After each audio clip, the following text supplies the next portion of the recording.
So I just wanted to start with showing you the actual tool that I use for budgeting. And these are the real numbers that I have for this month. So I'm being a little bit vulnerable here and kind of opening up the privacy of my finances to you all so that you can see exactly how I go about doing my budgeting on a monthly basis.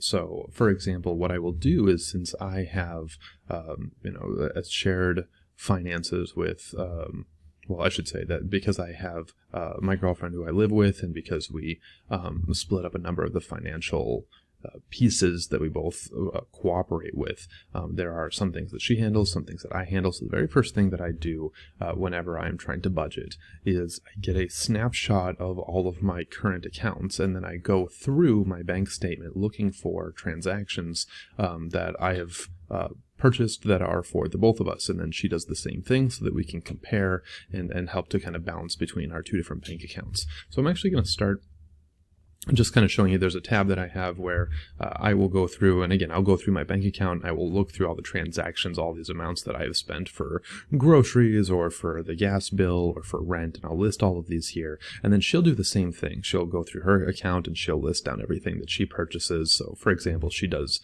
much more of the grocery purchasing on a monthly basis. So she'll put down all of the amounts that are in her bank statements here, and we'll compound all of the receipts that we've saved, and we'll just get a nice little baseline. And then from that, we get an idea of how much I need to transfer over to her account, or how much she has to transfer over to my account. So once we have that information, I go through and I pull all of the expected income that I have for that month. So we can see that I've got a number of jobs. I teach at a bunch of different colleges. So for example, I teach at Northern Illinois University, and I got my income from here, and then from CLC and from Galen, and then this is the amount that it pulls from the transferring that Maddie would either give to me or that I would give to her. So once we have all of these amounts, I then like to go through and I like to look at my checking and my savings and my retirement accounts. Now, although Excel sheets make me happy, really I'm not looking at these different accounts to try to make very large decisions. It's really more month by month, just a way of kind of keeping me engaged and aware of where my finances are. So for example, I'll pull in the checking account and my savings accounts, and I'll go to the retirement account. I don't really follow the stock market all that much, so really this is just a nice opportunity for me to see if the retirement amount I have saved went up significantly or down significantly, and maybe that will affect if I choose to save more or less that month, if of course I'm even able to. So once I've got all of my income listed and I've done a quick little check-in on all of my accounts, then it comes down to actually performing the budgeting. So for budgeting, I've got a third little tab here, and you can see that I've just got all these different categories, and I've done, I've worked through this format of a budget before, and I've done other formatting. When I first started getting into budgeting, I had just had a piece of paper, right, a legal pad, and I would write down all the expenses as I saw them from last month, and I would predict my expenses for the next month, and I would write down every single thing in excruciating detail so that I'd have a plan for all of the money that was in my account. But since that time, I've started to become a little bit more lax. I've started to group categories together so that now I just have a certain amount of money that I know should be good for all home-related expenses or all grocery-related expenses. So, for example, if we now take a look, I've got all the incomes that we had listed on the previous page, and then I also like to look at my income with my checking accounts, right? So that gives me an opportunity to see how much I actually have in the account, or how much I should expect is going to flow into the account for that month. So this is going to be everything that's already just like left over in my checking account from the month before. It's going to be all the income that's coming in. It's going to be anything that I expect to have transferred my way. And so I get a dollar amount from that.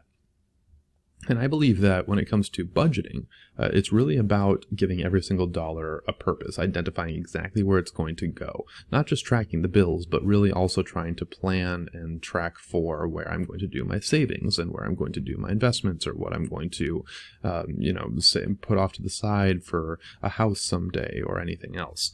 So I'm really kind of setting this all up because I want to give every single one of these dollars a name, give it a purpose, and put it someplace that I know it's going to go. So then I go through all these categories and I list down my expenses, and we'll go through those in a little bit. But this tool just tells me how much all of that together is planned, how much money I have planned. And as you can see, it's a little bit less than what I have both available and what I expect to make in that month. So that gives me an amount that's left to budget. And so I'm always going to go through here and I'm going to adjust this so that I give every single dollar a spot that it wants to go. Because if I don't, give this remaining money a purpose, I've found that month over month I tend to lose track of it, and I end up to buy something that I don't need, or it just kind of lags behind. And I really want to have my money be used intentionally month to month, because I could take all this money and put it into an investment, and the investment could be working for me in the background, and that's a lot better than me just holding on to something because I didn't really know what to do with it. So we can see I've got these little categories set up on the side, and I've got these categories set up because when I go into my bank, I can get a little summary view of it, and it will tell me what I've spent that month. And it has the categories that are similar over here. It's got a home category, and it has an auto or transport category. And so what I do when I go through and I make my plan is I will, for example, I'll say I have, type in my expected rent for that month, which is $1,605, and here I've got a $300 expense that I'm expecting for when I take my dog to the vet this month. So I'll put that in. And you'll say that I have, $1,900 that's budgeted for this category. So I'll look off to my bank, which is off screen right now for privacy reasons, and I'll look at that and I'll see that in my bank last month I only spent about $1,600. And so I just kind of look at what I have planned, and I look at what I spent last month, and I just understand to myself why it's different, right? This month I know it's going to be different because this month I'm taking my dog to the vet. So that's not a big concern. What about if I go down to auto travel? That's really like for gas and for maintenance and such. Well, gas prices have gone up quite a bit in this month. So if I look over at my spending from last month I only had to spend about $140, and I travel quite a bit for my job. So as the gas prices went up, so did the price that I expect that I'm going to have to pay at the pump. So I adjusted that amount of value.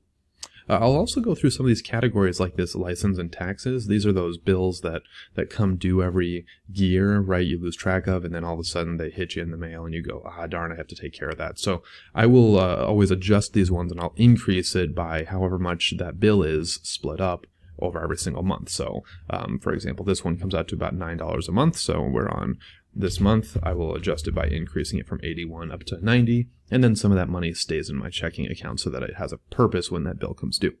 And then we've got household groceries. Again, don't take this as the actual amount that I use.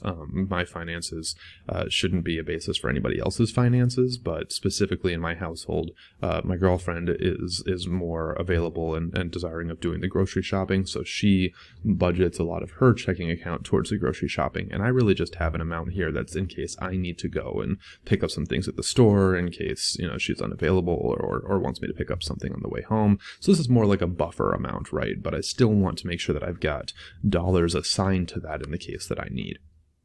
And then I've got, my audiobooks and some money that I save up for Christmas. So as we're getting closer to Christmas, I can adjust this by increasing it, by the $30. And then of course I have all my bills listed. I've got some money that's expected for just kind of fun money, right? So I've got my money for taking my girlfriend out on a date, and this is quite a bit higher this month because I owe her a birthday present and a Christmas present. So we've planned ahead because we're going out of the country this coming week, which is also why I've got a lot more money spent to kind of just like blow off on fun expenses. So these are a little bit higher this month than normal, but still it's about giving every single dollar a name and making sure that I've accounted for where that's going to go. Now, when we come down here to some of these financial ones, I wanted to talk about these. So I've got $1,000 that I have identified as a checking buffer. And so what I have found is that emotionally, when I look into my checking account, if I see less than $1,000, that gives causes my heart to skip a beat. That causes me to feel as if my checking account is running dry. So what I've got is $1,000 that I just leave in that checking account month over month, and this keeps it so that in the case that I have an unforeseen expense, this helps to cover that. If something causes my account to dip down below the $1,000 mark, I don't accidentally overdraft, but it does act as an indicator that there was an expense I wasn't expecting, and I need to go back and figure out what that is and make sure I've got a plan and move some money around so that I make sure the other categories of the budget are lessened to offset this bigger expense. I've also got a spot here where if I need to contribute to my emergency fund, I will. An emergency fund is a very common tool that a lot of financial advisors recommend. It's really a savings account. It's a savings account for a rainy day. Most of Americans are living in a state of paycheck to paycheck, which is a very scary place to be. Because that means that if the car breaks down or if there's an unforeseen medical expense or you need to travel quickly to go and visit a family member who's ill, that might not be possible if the paycheck hasn't come in yet. So when I first started working as a professional, I started to save as much money as I could off into a savings account to be able to handle these rainy day issues. And that helped quite a bit. It was slow going at the beginning, but once you sort of have it established, it really does help. Where if you have a breakdown with the car, you can just go pay to have the car fixed. And this also has an emotional aspect to it, because you don't have to worry about your finances at the same time that you're worrying about fixing the car, right? You don't have to worry about your finances at the same time as taking a kid to the doctor. So having an emergency fund and building up to it is very slow going, but completely worth it. So even if you can only put $1,000 off to the side, you really do want to, so that you don't ever have to rely on any high interest loan methods that require you to pay back even more over the long run. So after you get a little bit there, then it's really about trying to build a reasonable amount of money off to the side in the case of unforeseen circumstances. I have had moments where I've been unemployed. I've had moments where I had to fix the car, or I had to take care of some things around the house. And so the financial advisors that I see online, all of them sort of have a consensus that recommends you have somewhere between 3 months worth of expenses and 6 months of expenses saved off to the side, which again is about the length of time that we might need to be reliant on a savings account should we become unemployed or should we have a short-term medical issue.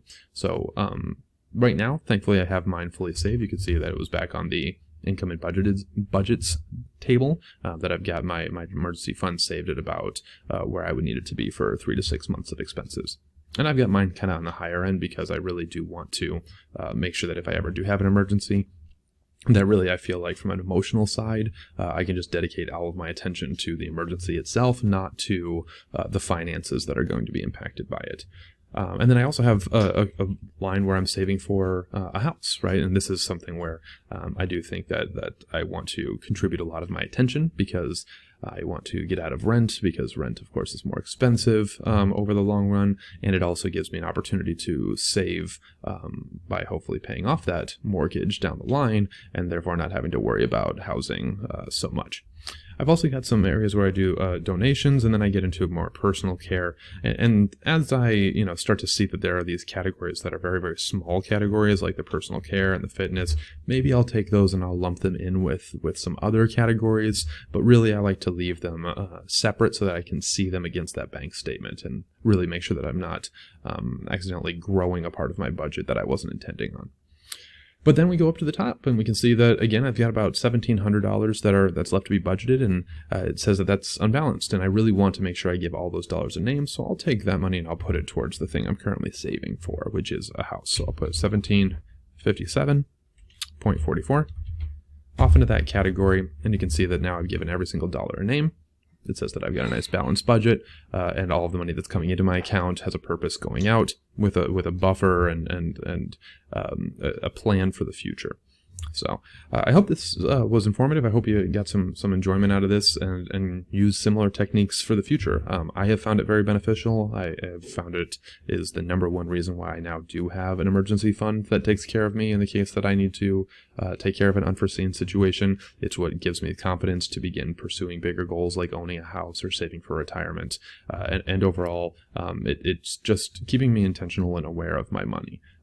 Even just the simple act of checking your bank statement every single month helps, because you get to see things that maybe you forgot you were subscribed to, or expenses that you didn't plan on. But really, as long as you are looking at your bank statement, you are focusing all of your attention in the past. And there really does need to be a time when you're focusing it on the future. And the best way to do that is through a budget, in my opinion, because you get to handle it month by month, and you really get to sort of predict how your immediate needs are going to be handled with your current situation before the situation escalates.